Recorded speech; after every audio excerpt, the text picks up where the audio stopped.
दिग्दर्शक केदार शिंदे सध्या आपल्या सोबत आहेत. केदारजी, रीमा लागू आज आपल्यात नाहीत, आपली प्रतिक्रिया. सकाळी अशी बातमी येणं ही दुसऱ्यांदा असं काहीतरी घडलं. पहिल्यांदा भक्तीताईंबरोबर असं झालं होतं आणि हे दुसऱ्यांदा घडलं. म्हणजे आपण उठल्यानंतर आपल्याला एक अचानक काय असं होतं ना, तर रीमाताई जाणं मला मला खूप अशासाठी वाटतं वाईट की इतकी उत्तम अभिनेत्री आणि इतकं उत्तम माणूस इतक्या लवकर आपण दुरावलो त्या व्यक्तीपासून, त्याचं जास्त वाईट वाटतं.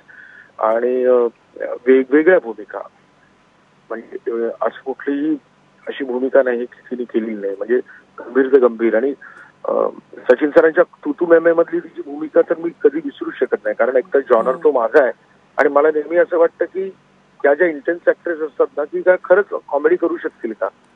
पण रीमाताईंनी ती गोष्ट पण इतकी लीलया सादर केली होती ना की बघत राहावं तिचं काम. मी पुरुष जे नाटक होतं नाना पाटेकरांबरोबर केलेलं, मी ब्लॅकनी तिकीट घेऊन शिवाजी मंदिरच्या बाल्कनीमध्ये बघितलं होतं. मी तेव्हा म्हणजे माझा या नाट्यसृष्टीशी फार काही संबंध नव्हता, त्यामुळे कोणाच्या ओळखीने सीट वगैरे मिळणार नव्हती.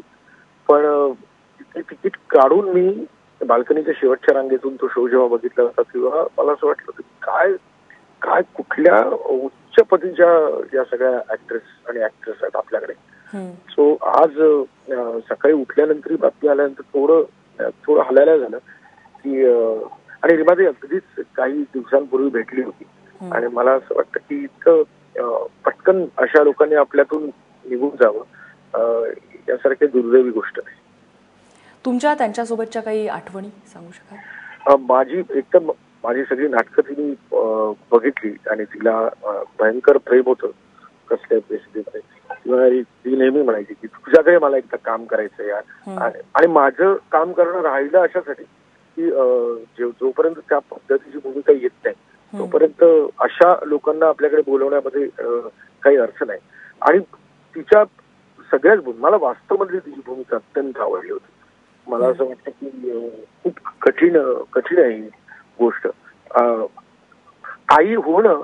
पण आई अशा खूप अभिनेत्री आई झाल्या नटांच्या, पण प्रत्येक आईमध्ये आपला वेगळेपणा ऍक्ट्रेस म्हणून सिद्ध करणं हे खूप कठीण आहे. म्हणजे जी गोष्ट तुम्ही मैंने प्यार किया मध्ये बघा किंवा हम आपके कौन मध्ये बघा किंवा वास्तव मध्ये बघा, तुम्ही कुठलीही नाव घेतलं सिनेमाचं तरी तुम्हाला जाणवेल की ही कुठल्या लेवलची ही अभिनेत्री. धन्यवाद, तुम्ही एबीपी माझाला आपली प्रतिक्रिया दिली त्याबद्दल. अभिनेत्री रीमा लागू यांचं निधन झालेलं आहे, त्यामुळे चित्रपटसृष्टीची आई हरपली अशी हळहळ संपूर्ण चित्रपटसृष्टीला लागली आहे.